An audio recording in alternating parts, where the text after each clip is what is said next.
बिस्मिल्लाहिर्रहमानिर्रहीम।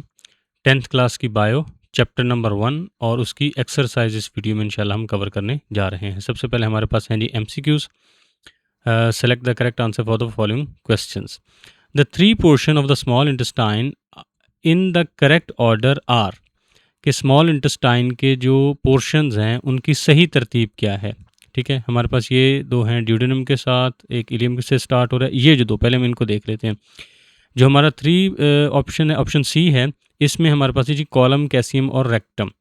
तो ये तो चूंकि लार्ज इंटेस्टाइन के होते हैं, स्मॉल इंटेस्टाइन के होते ही नहीं हैं। ये दोनों हमारे तो हो गए जो ऑड वन आउट जिस तरह हम करते हैं ना, कि ये दोनों तो नहीं हो सकते, तो ये निकल गए। अब हमारे रह गए ये दो, ड्यूडिनम और ड्यूडिनम जिजिनम इलियम, और है इलियम ड्यूडिनम और जिजिनम। जिस तरह हम जानते हैं कि हमारा सबसे पहला जो पार्ट होता है वो ड्यूडिनम होता है, फिर जिजिनम होता है और फिर इलियम होता है। तो ये हो जाएगा हमारा करेक्ट ऑप्शन। ऑप्शन ए जो है ये सही दुरुस्त जवाब हो जाएगा। अच्छा, the wave like movements of muscles that pushes food through the digestive system is called. कि वो मसल्स की जो मूवमेंट है, जो लहरें पैदा होती हैं, खुराक को आगे धकेलती हैं, उन्हें हम क्या कहते हैं? क्या उन्हें हम केमिकल डाइजेशन कहते हैं? ठीक, केमिकल डाइजेशन कहते हैं, या हम उसे मैकेनिकल डाइजेशन कहते हैं, या हम उसे पेरिस्टालिसिस कहते हैं, या हम उसे एब्जॉर्प्शन कहते हैं। एब्जॉर्प्शन खुराक को जज़ब करना, इसमें तो कोई वेव लाइक मूवमेंट नहीं है, तो ये भी नहीं हो सकता। मैकेनिकल डाइजेशन जो है, इसमें खुराक को पीसना होता है, ये भी नहीं हो सकता। और केमिकल डाइजेशन, इसमें उसके साथ केमिकल मिक्स होकर उसको हजम करने में मदद देते हैं, तो ये तीनों ही नहीं हो सकते। तो ये जो है हमारा सी ऑप्शन है ना, पेरिस्टालिसिस, ये होती है कि वो मसल की मूवमेंट होती है और कॉन्ट्रैक्शन के ज़रिए उसको धकेला जाता है। तो सी हमारा करेक्ट ऑप्शन हो जाएगा। The part of the digestive system where no chemical digestion takes place. Digestive system का वो हिस्सा जहाँ पर कोई केमिकल डाइजेशन नहीं होती, वो कौन सा है जी? Oral cavity. क्या ओरल कैविटी वो हिस्सा है? नहीं। ओरल कैविटी के अंदर जो सलाइवरी एमिलेज मिक्स होता है, तो कुछ ना कुछ पार्शियल केमिकल डाइजेशन वहाँ ज़रूर होती है। अच्छा, आगे है जी हमारे पास सी, बी ऑप्शन को हमने छोड़ा है, सी पे हम गए हैं, स्टमक, मैदा। मैदे के अंदर तो बिल्कुल होती है, गैस्ट्रिक जूस वहाँ पर खारिज होता है और बड़े अच्छे तरीके से वहाँ पर तो केमिकल डाइजेशन होती है। ड्यूडेनम में जो बाइल है वो भी अपना जूस भेजता जो है, बाइल भी वहाँ पर आता है। जो लिवर है वो गाल ब्लेडर से जो है बाइल उसके अंदर दाखिल होता है, और उसके साथ जो है पैंक्रियाटिक जूस भी इसमें आता है। तो ड्यूडेनम में भी केमिकल डाइजेशन होती है। सिर्फ एसोफेगस एक है जो हमारे पास ऑप्शन बी है, ये वाहिद ऑर्गन है कि जहाँ पर केमिकल डाइजेशन नहीं होती, तो ये हमारा करेक्ट ऑप्शन होगा। ठीक है, ये सिर्फ खुराक को धकेलने का काम करता है, यहाँ पर केमिकल डाइजेशन तरह की कोई चीज़ नहीं होती। अच्छा, आगे है जी हमारे पास number 4, which group of enzymes break up starts. के स्टार्ट्स को कौन से एंजाइम तोड़ते हैं? जो प्रोटीसिएस जो हैं, ये प्रोटीएसिस, ये जो तोड़ते हैं? नहीं तोड़ते। ये प्रोटीन को तोड़ने के लिए इस्तेमाल होते हैं। लाइपेसिस, ये भी नहीं तोड़ने के लिए इस्तेमाल होते हैं। ये लिपिड्स को तोड़ने के लिए इस्तेमाल होते हैं। और पेप्सिन, ये भी प्रोटीन के लिए इस्तेमाल होते हैं। तो सिर्फ एक हमारे पास एमिलेज बच जाता है। एक मिनट, हाँ जी, एमिलेसिस, ये जो हैं ये उसको स्टार्च को तोड़ने के लिए इस्तेमाल होते हैं। तो हमारा करेक्ट ऑप्शन हो जाएगा इसमें सी। आगे जी हमारे पास question number 5, the pancreas produces digestive enzymes and releases them into. Pancreas जो है ये डाइजेस्टिव एंजाइम पैदा करता है और इनको किस में छोड़ता है जी? कोलन में छोड़ता है? नहीं, बिल्कुल नहीं छोड़ता। कोलन में कोई एंजाइम नहीं होता, वहाँ पर तो सिर्फ वो जज़ब हो रही है, वो बड़ी आंत का हिस्सा है। गाल ब्लेडर में भेजता? नहीं, गाल ब्लेडर में भी नहीं भेजता। गाल ब्लेडर में से तो खुद बाइल जो है वो निकल के आता है। लिवर में भेजता है? नहीं, लिवर जो है ये बाइल पैदा करता है और गाल ब्लेडर ज़ख़ीरा करता है। ड्यूडिनम ड्यूडिनम वो पार्ट है स्मॉल इंटेस्टाइन का जिसके अंदर जो पेंक्रियास है वो अपना पेंक्रियाटिक जूस भेजता है। तो ड्यूडिनम हमारा करेक्ट ऑप्शन हो जाएगा। आगे है जी number 6, in stomach pepsinogen is converted into pepsin by the action of. किसके एक्शन की वजह से पेप्सिनोजन जो है वो पेप्सिन में कन्वर्ट होता है? Bile salt? नहीं, बाइल साल्ट नहीं। बाइल साल्ट जो है ये एमल्सिफिकेशन के लिए इस्तेमाल होते हैं। हार्मोन्स, अच्छा हार्मोन्स को एक दफ़ा छोड़ें। बाइकार्बोनेट जो है, ये बाइकार्बोनेट जो है ये तो एसिड को न्यूट्रलाइज करने के लिए इस्तेमाल होता है। अब ये दो चीज़ें रहेगी, हार्मोन्स और HCl। हार्मोन जो है ये HCl की सिक्रीशन में मदद देता है, ठीक है, लेकिन जो HCl पैदा होता है ना, असल में वो पेप्सिनोजेन को पेप्सिन में कन्वर्ट करने में मदद देता है। तो हमारा सही ऑप्शन है HCl। हार्मोन HCl पैदा करने में मदद दे सकता है, जो पेप्सिनोजेन को कन्वर्ट करता है वो HCl ही करता है। तो हमारा हाइड्रोक्लोरिक एसिड जो है ये हमारा करेक्ट ऑप्शन होगा। ठीक है, हार्मोन HCl सिक्रीट करने में मदद कर देता है, लेकिन पेप्सिनोजेन को जो कन्वर्ट करता है वो HCl ही होता है। ठीक है, तो इसमें कंफ्यूज नहीं होना, लिहाजा HCl हमारा करेक्ट ऑप्शन हो जाएगा। अच्छा, आगे आ जी। Number 7, in which part are carbohydrates, lipids and proteins digested? कौन सा हिस्सा है जिसके अंदर कार्बोहाइड्रेट्स, लिपिड्स, प्रोटीन यानी तीनों के तीनों डाइजेस्ट होते हैं? ओरल कैविटी नहीं, ओरल कैविटी में जो डाइजेस्ट हो सकते हैं कार्बोहाइड्रेट्स, वहाँ डाइजेस्ट हो सकते हैं, दूसरे नहीं होते। स्टमक है, अब स्टमक के अंदर बेसिकली प्रोटीन डाइजेस्ट हो जाता है, लेकिन दूसरे जो है वो लिपिड और कार्बोहाइड्रेट ये यहाँ या तो ना होने के, या तो होते ही नहीं है, अगर होते हैं तो ना होने के बराबर हैं। और फिर ये लार्ज इंटेस्टाइन है, लार्ज इंटेस्टाइन में सिर्फ एब्जॉर्प्शन होती है, जो एक्सेस अमाउंट ऑफ वाटर होती है उसको एब्जॉर्ब करके वो जो फीसिस है उसको सॉलिडिफाई कर दिया जाता है। तो हमारा करेक्ट ऑप्शन जो होगा वो सी होगा, जिसमें स्मॉल इंटेस्टाइन है। इसके अंदर जो है ये तीनों ही तरह की जो डाइजेशन है वो होती है, कार्बोहाइड्रेट्स की भी, लिपिड्स की भी और प्रोटीन्स की भी। अच्छा, द एंजाइम्स, हमारे पास 8वां जी है question, the enzyme trypsin is found in, trypsin कहाँ पाया जाता है? पैंक्रियाटिक जूस में पाया जाता है या ये बाइल में पाया जाता है? बाइल में तो हमारे पास सिर्फ होते हैं जनाब वो दूसरे बाइल सॉल्ट्स होते हैं। ठीक है, गैस्ट्रिक जूस, इसमें अंदर हमारे हो जाएगा जी पेप्सिन हो जाता है। गैस्ट्रिक जूस में हमारे पेप्सिन होता है जो मैदे के अंदर होता है, और ये वो दूसरे को प्रोटीन्स वगैरह को जज़ब उसमें मदद देता है डिज़ोल्व करने में, और जो प्रोटीन को डाइजेस्ट करने में हेल्प करता है। स्लाइवा जो है इसमें स्लाइवरी एमिलेज होता है, लिहाजा ये तीनों नहीं होंगे। सिर्फ हमारा जो पेंक्रियाटिक एमिलेज है और पेंक्रियाटिक जूस है ना, इसके अंदर हमारा ट्रिप्सिन पाया जाता है। तो हमारा करेक्ट ऑप्शन हो जाएगा ए, पेंक्रियाटिक जूस। अच्छा, क्वेश्चन नंबर 9 है हमारे पास, एक मिनट यहाँ पे।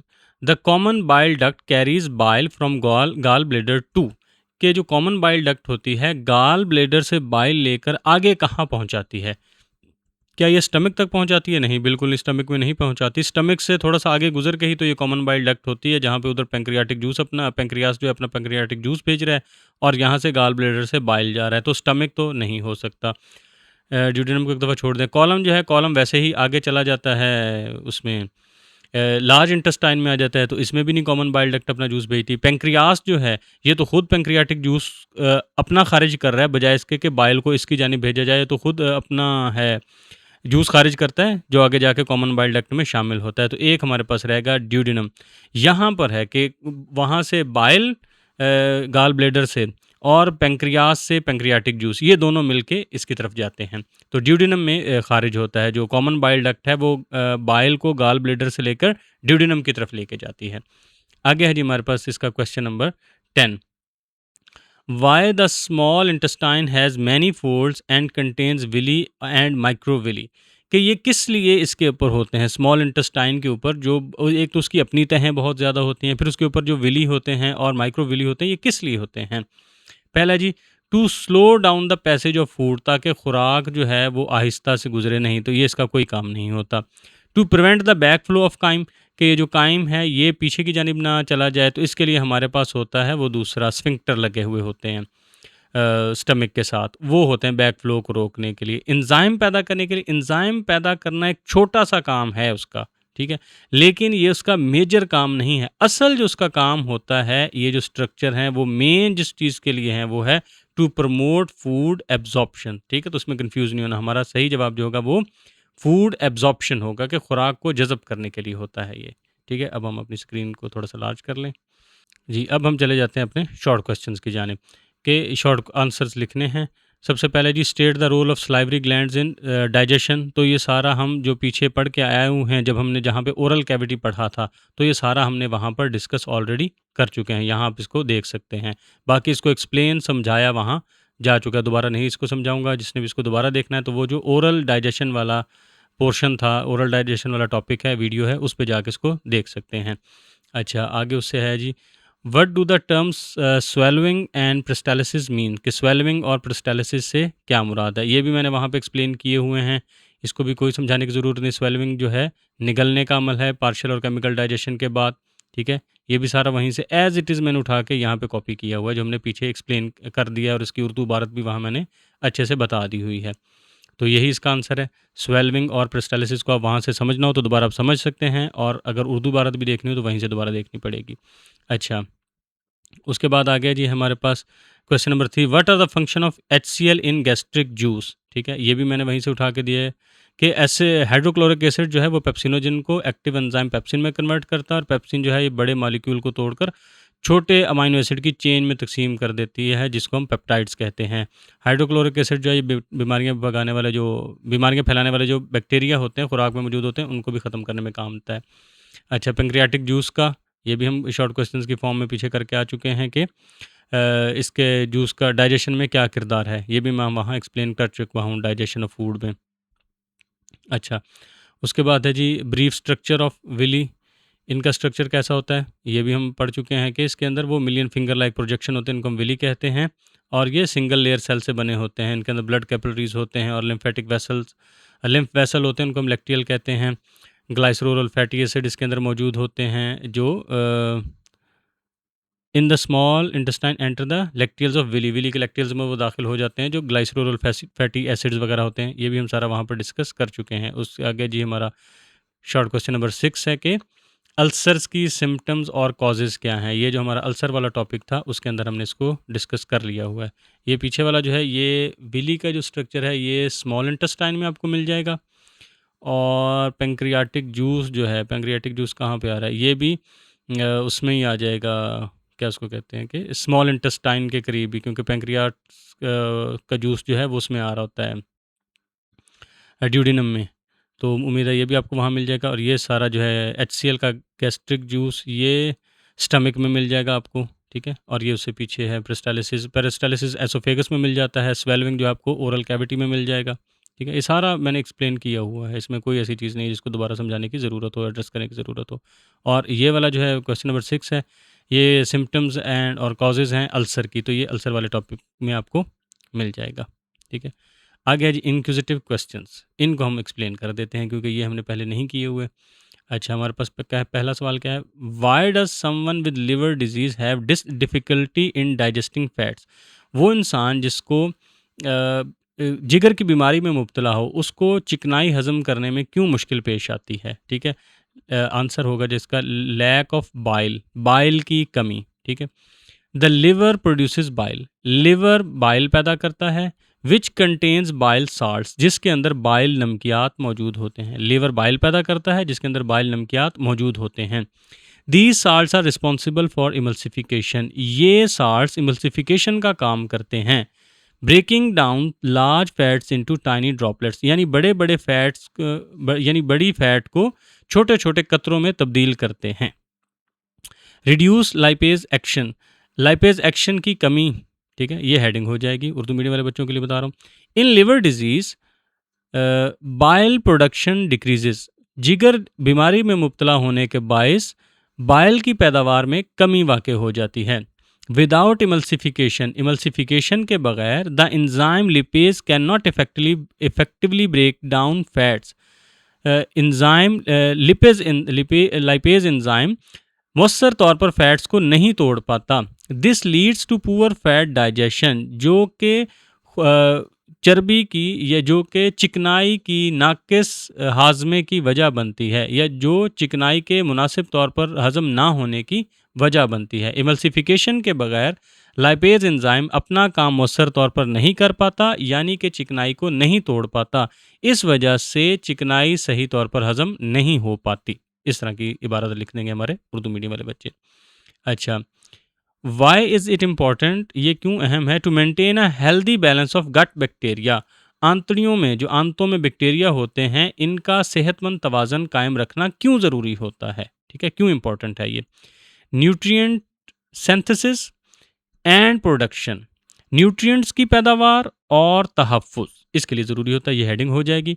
Beneficial gut bacteria synthesise essential vitamins, जो फ़ायदेमंद गट बैक्टीरिया होते हैं वो ज़रूरी वाइटामिन्स पैदा करते हैं, such as vitamin K and B complex, जैसा कि वाइटामिन के और बी कॉम्प्लेक्स। फ़ायदेमंद गट बैक्टीरिया लाजमी ज़रूरी वाइटामिन जैसा कि विटामिन के और बी कॉम्प्लेक्स पैदा करते हैं।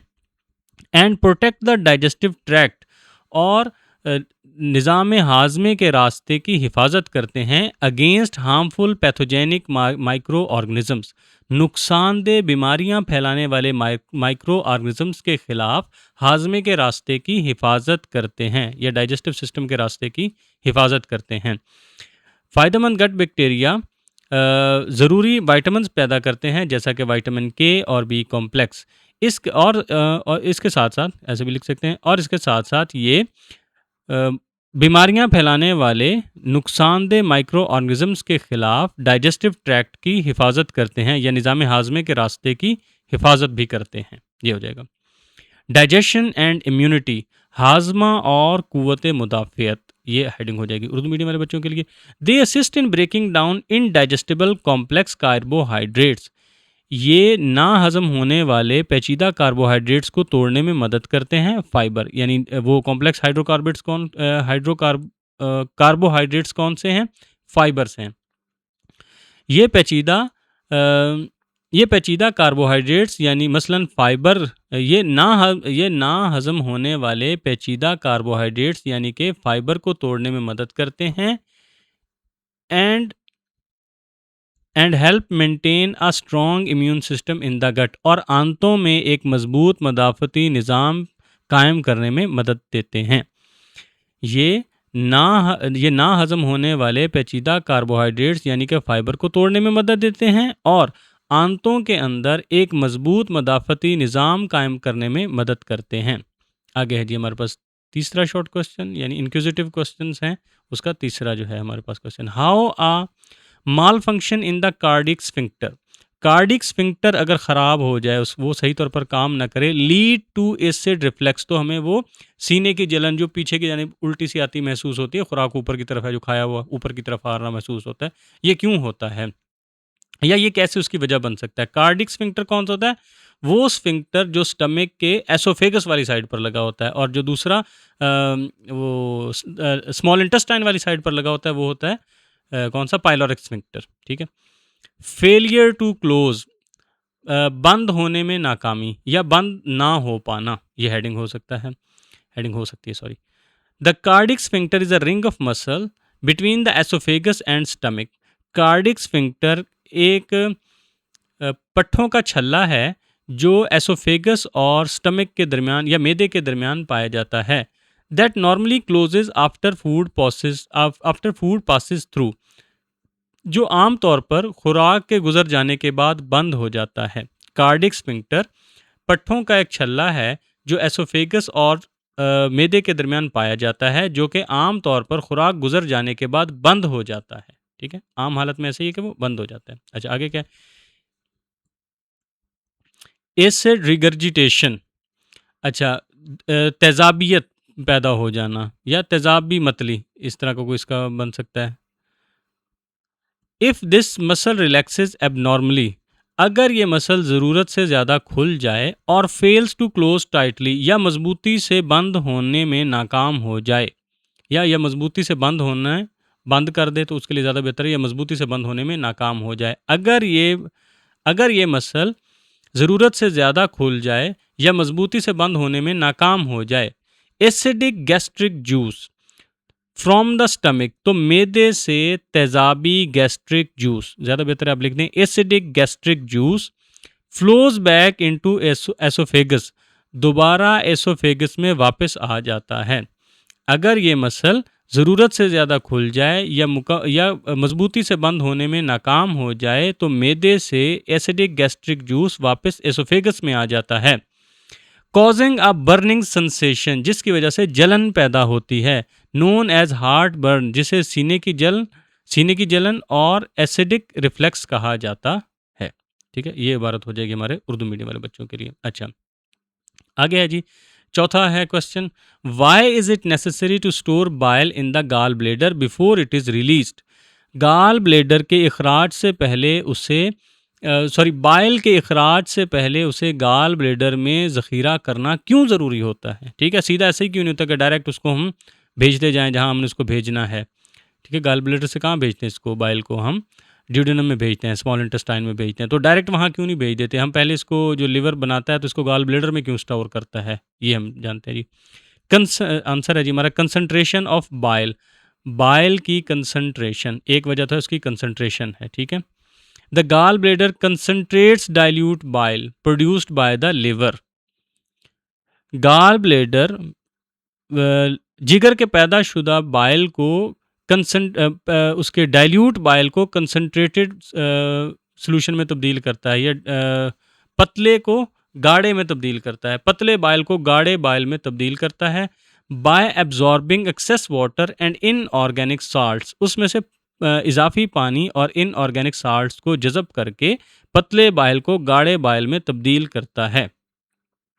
गॉल ब्लैडर जिगर के पैदाशुदा पतले बाइल को उसमें से इजाफी पानी और ऑर्गेनिक नमकियात को जज़ब करके गाढ़े बाइल में तब्दील करता है, making it far more effective, जिससे ये बहुत ज़्यादा मौसर बन जाता है, जिससे ये बहुत ज़्यादा मौसर बन जाता है, ठीक है।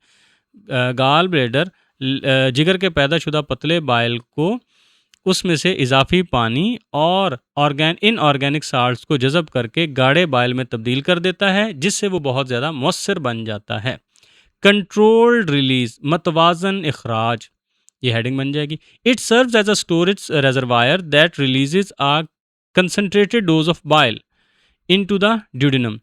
ये एक ज़ख़ीरे के तौर पर काम करता है जो बाइल की कंसनट्रेटेड डोज को ड्यूडेनम में खारिज करता है।